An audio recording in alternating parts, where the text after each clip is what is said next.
मुझे वो जो कुर्सी बनाई हुई है और ये और जहाँ मैं बैठ के रोज बोलता रहता हूँ, तीनों एक ही चीज़ लगता है, कोई अंदर देख नहीं पाता। बहुत बढ़िया संजीव ने इस किताब के बारे में बोला। तो संजीव किसी के बारे में अच्छा ही बोलते हैं, आलोचनाओं के साथ साथ, और कमीज का रंग तो खूबसूरत है। इसका जिक्र इसलिए मैंने इसलिए किया कि हमने देखना छोड़ दिया। हमको लगता है कि हम देख रहे हैं, बहुत शहर से गुजर रहे हैं, यहाँ से गुजर रहे हैं, पर हम देख रहे हैं। और शायद संजीव जी कहते हैं कि एक दी हुई नैरेटिव है, उसके तहत हम इस किताब को देखना चाहते हैं या अपने रिश्तों को देखना चाहते हैं, अपनी कल्पनाओं को भी हमने एक स्ट्रक्चर कर दिया कि अच्छा ये कल्पना है ना। जब भी हम कुछ सोचते हैं तो ये तो कल्पना है और ये तो सपना है, हमने इस तरह से देखना शुरू कर दिया, देखते हैं। पर हम आम लोग भी ऐसे ही किसी शहर को देखने लगे। ऐसा नहीं कि ये बीमारी जो है सिर्फ वो सोशल साइंस वालों की बीमारी है या पब्लिशर की बीमारी है या क्रिटिक की बीमारी है या स्टूडेंट की बीमारी है। जो आम लोग है जिन 4-5 चीज़ों में नहीं है, उसको हम लोग परोसते हैं और हमारे से वो इमेज लेकर वो पूरे शहर को उसी तरह से देखा जाता है। उस वाले में लगाना तो उस देखने की प्रक्रिया को अगर कोई बदल दे, पीछे हटा दे, थोड़ा सा उसमें छेड़छाड़ कर दे तो किताब अच्छी हो जाती है। केवल सरकार है।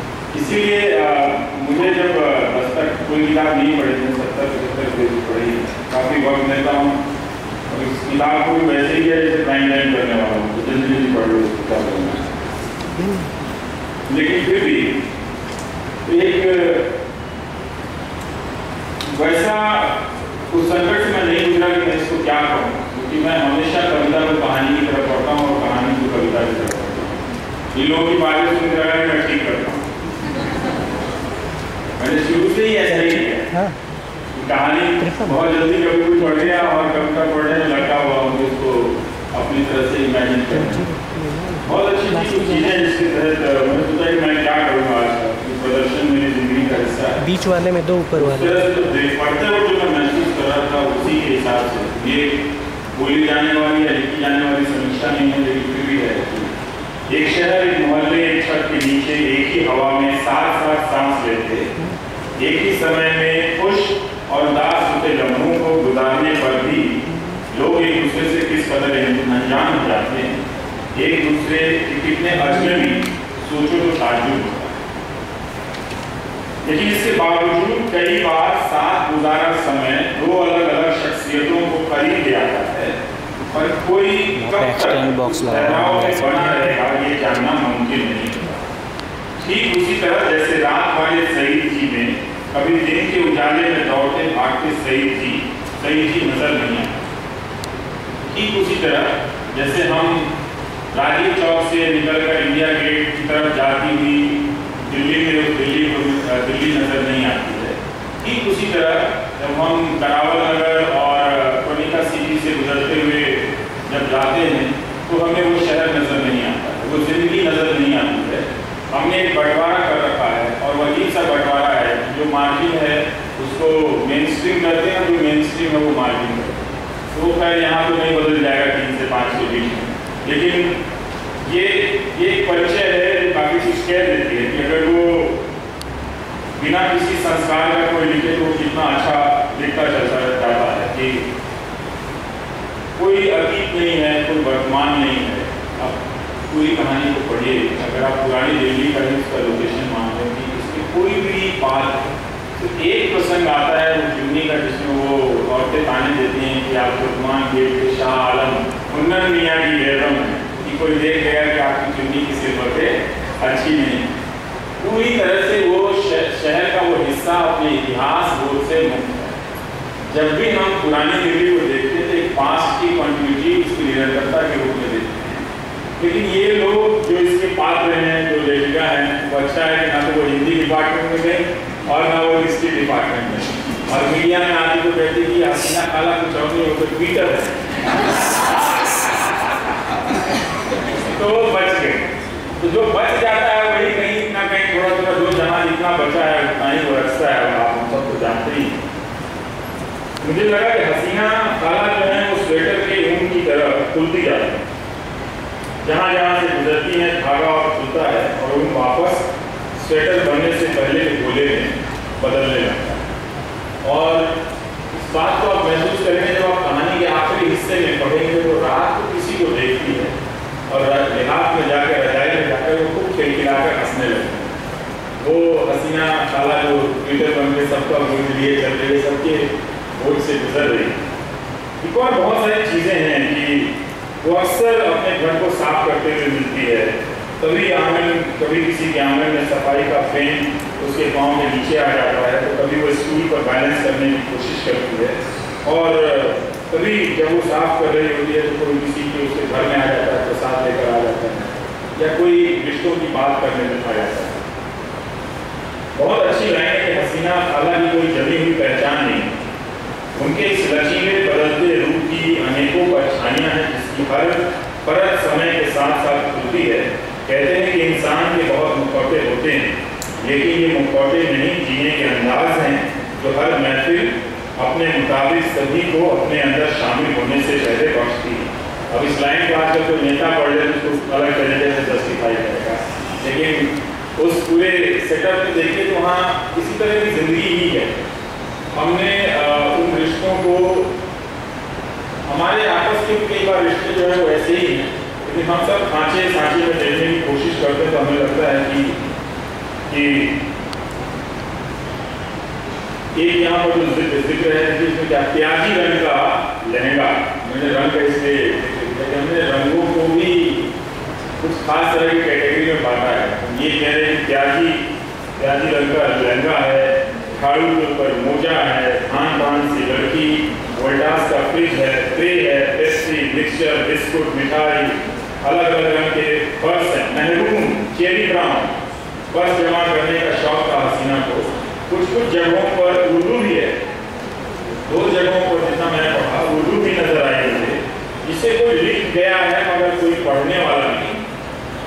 ये जो वो कह नहीं रही है, लेकिन वो कभी कैलेंडर में कहीं उर्दू में कुछ लिखा हुआ है या कहीं और किसी डायरी में उर्दू में कुछ चीज़ लिखी हुई है, तो वो उस जगह की जो जगह वो अपने आप बिना किसी भौगोलिकरण और भूमंडलीकरण जैसे शब्दों के की आड़ लिए बदल गया है, उसमें उर्दू को वो देख रहा है लेकिन कोई पढ़ने वाला उसको नहीं है।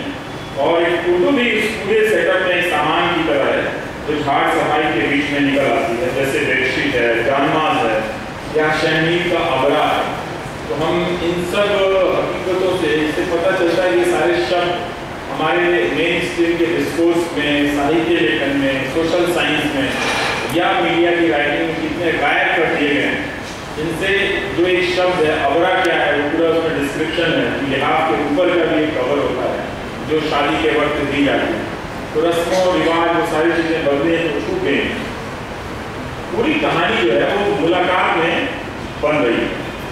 छोटी छोटी वो मुलाकातें हैं जहाँ बातें कम होती है, बहुत कम बात कर रही है। हसीना खाला कहीं भी जा रही है, किसी से भी मिल रही है तो 2-4 इंटरेक्शन के बाद बहुत बात नहीं कर रही, तो अपने आप को खोल के रख दिया। जैसे आप कोई कहानीकार होता तो ऐसा लिखता कि वो एक मायके से आई हुई, ससुराल से आए, मायके में आई हुई लड़की जो प्रसाद लेके आती है, बहुत कम इंटरेक्शन है वहाँ की, मतलब लेकिन उसके बाद भी एक रिलेशन है और दरवाजे को कोई कॉल बेल नहीं, तो इतने सारे सामान है वहाँ पे, कोई घंटी नहीं है इस पूरी कहानी में।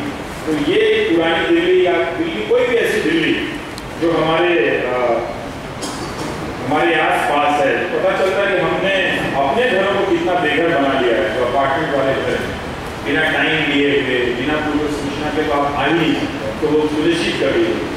अगर आप मेरे दरवाजे पर पहुंच भी गए तो वो गार्ड आपको बताएगा, तब तक वो आपसे साइन करवा लेगा, फिर फ़ोन करेगा, बोलेगा फलाने आ रहे हैं, फिर आपको CCTV में रिकॉर्ड कर लेगा। एक तरह से आप पता नहीं किसी सामाजिक आपराधिक तमाम तरह की प्रक्रियाओं को गुजरते हुए मेरे घर में आएंगे, अच्छा खासा मेरा मूड खराब कर देंगे, इसीलिए मुझे कभी अफसोस नहीं होता कि मेरे घर कोई नहीं है। तो एक तरह से ये जो आने जाने का जो सिलसिला है वो यहाँ पर वैसी बंदिशों का शिकार नहीं है। और बहुत खूबसूरती से इस कहानी के कई प्रसंगों में जीना है, सीढ़ी है। कई बार हसीना खाला चढ़ती है, कई बार उससे उतरती है, कई बार वो रुक जाती है।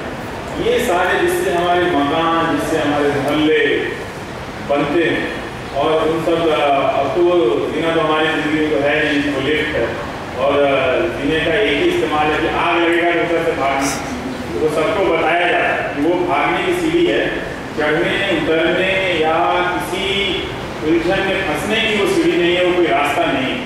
तो हम दो तरह की सीढ़ियों वाली दुनिया में रहते हैं। तो निश्चित रूप से मैं जिस सीढ़ी को जानता हूँ और हसीना खाला रोज जिस सीढ़ी को बरत रही है, बड़ा अंतर है वहाँ। और आप देखिए कि बहुत सारी तस्वीरें हैं, गाड़ियाँ, खिड़कियाँ, ऑटो वाला भी है, रिक्शा वाला भी है, और उस दिल्ली से जो हम अक्सर मिलाते रहते हैं कि जो इस झंझट से छोटा सा एक हिस्सा है जो मैं पढ़ना चाहता हूँ।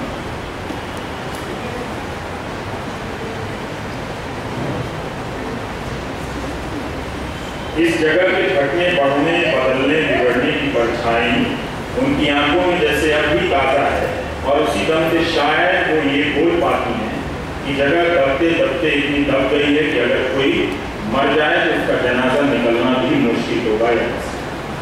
धीरे धीरे जुगाड़ के चलते पहले 2 फिर 4 ईंटें ऐसी लगनी शुरू हो गई कि तब से लेकर आज तक यह जगह बनती ही नजर आती है। अगर वो पुरानी दिल्ली है तो समझिए कि वो कितनी नई है कि आज तक नहीं बनी, और वो रोज बन रही है। अगर वो ग्रेटर कैलाश है तो समझिए कि वो जगह इतनी बन चुकी है कि वहाँ किसी हसीना खाला के लिए कोई गुंजाइश नहीं। तो हम उस पुरानी दिल्ली को कम से कम इस किताब ने मुझे बहुत मुक्त किया है, क्योंकि मैं शहर को ऐसे ही देखना चाहता हूँ जो मुझे किसी पहले से छपे किसी कैलेंडर में नहीं मिला हो, जो पहले से, तो मैं बार बार कई बार दोहराता हूँ कि अब मुझे पूरा यकीन हो गया है कि अगर कहीं बारिश होती है तो इंडिया गेट में, और लड़की अगर पूरी दुनिया में कहीं बारिश में भीग रही होती तो इंडिया गेट में। तो कोई चांस नहीं है कि शाहजहां में कोई लड़की भीग जाए